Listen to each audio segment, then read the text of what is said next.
What if I told you that one of the most famous movies in history almost never made it to theaters?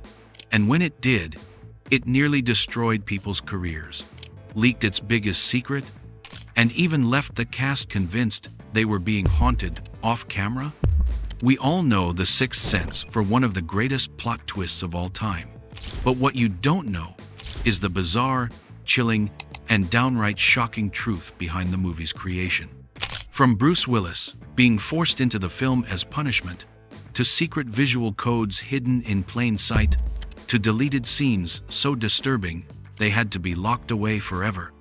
And the strangest part? Some of the people who made this movie believe they actually experienced paranormal moments while filming it. This isn't just a story about a movie.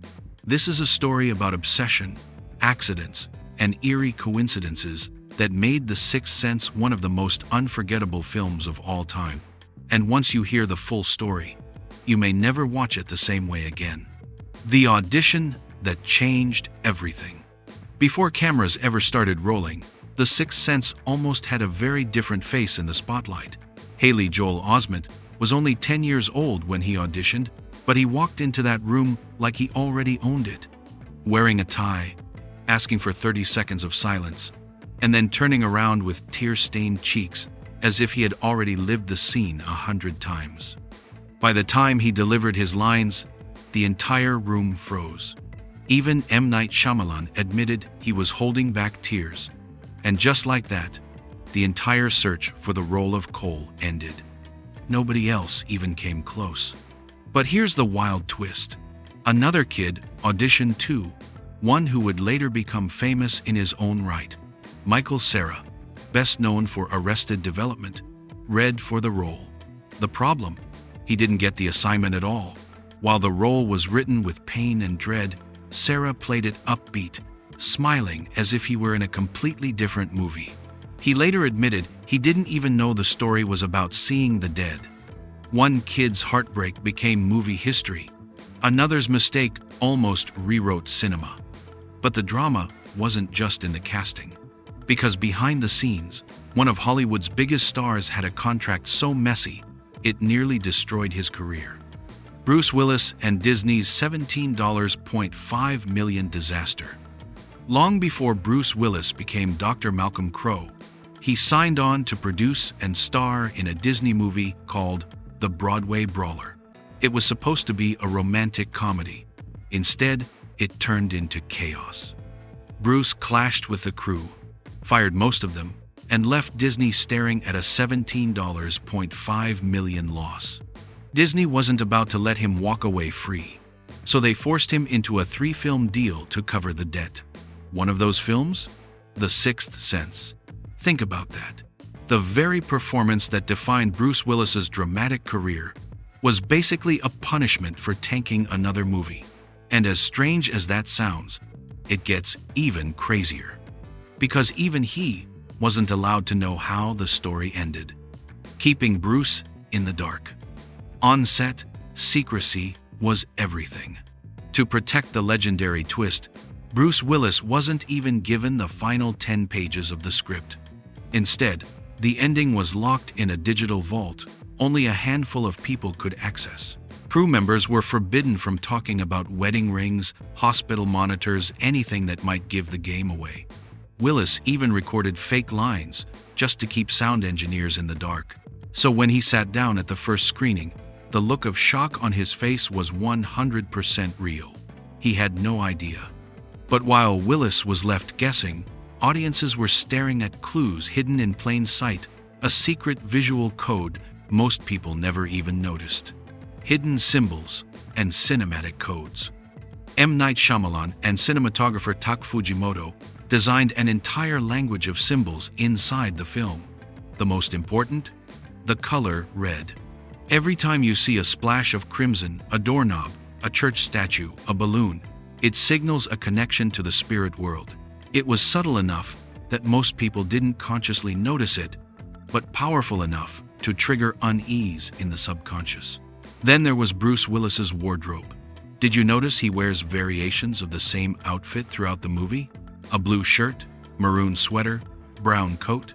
It wasn't laziness, it was foreshadowing. His ghost couldn't move on, so he couldn't change clothes.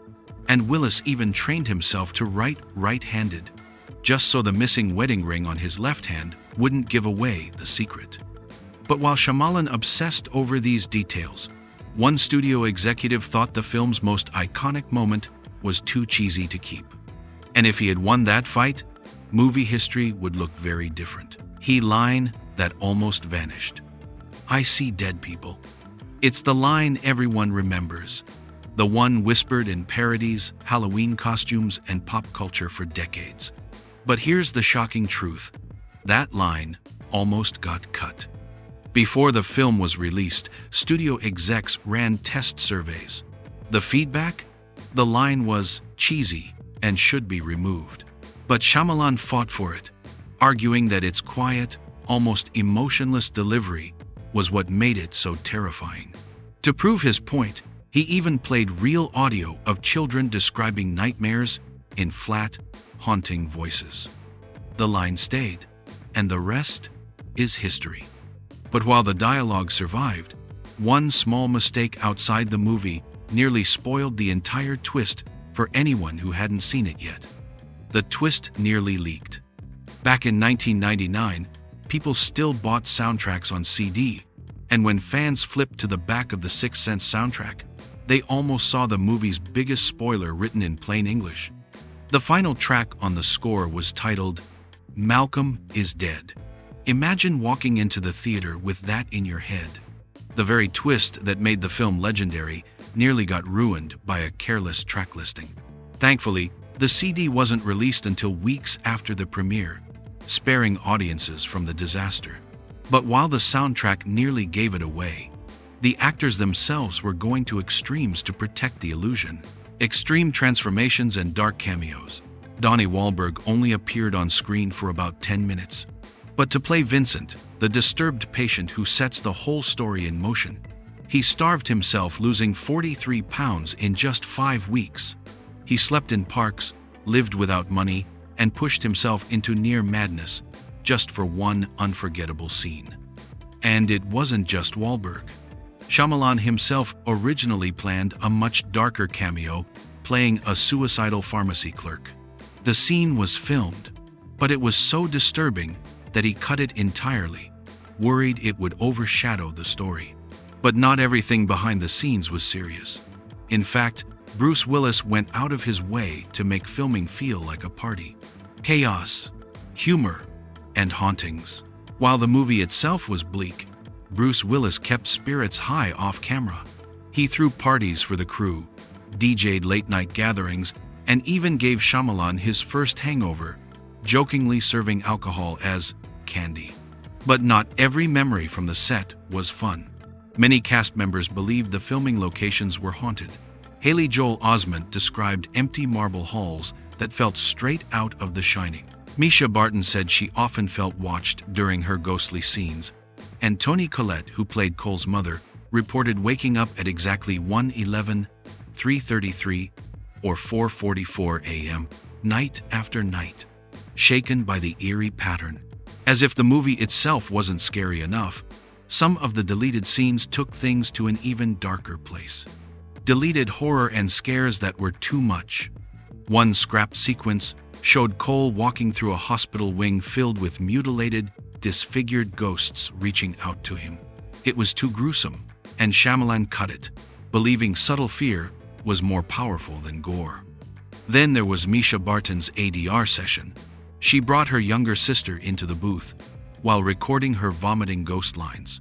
The performance was so terrifying, her sister screamed at the top of her lungs, forcing the engineers to stop recording.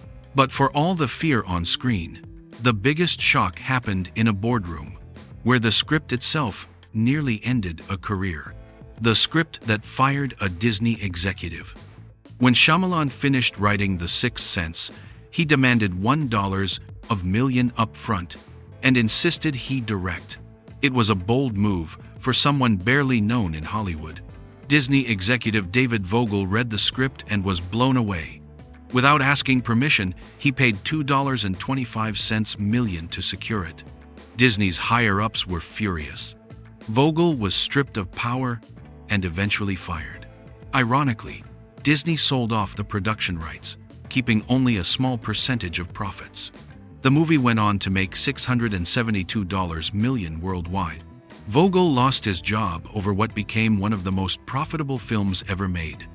Conclusion: from a child's haunting audition to a studio executive's downfall, from a soundtrack almost spoiling everything to actors pushing their bodies and minds to extremes, The Sixth Sense wasn't just a movie.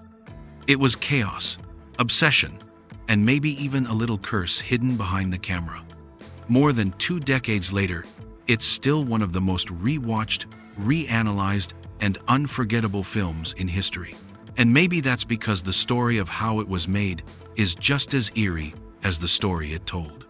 So now the question is, was it luck, genius, or something far stranger?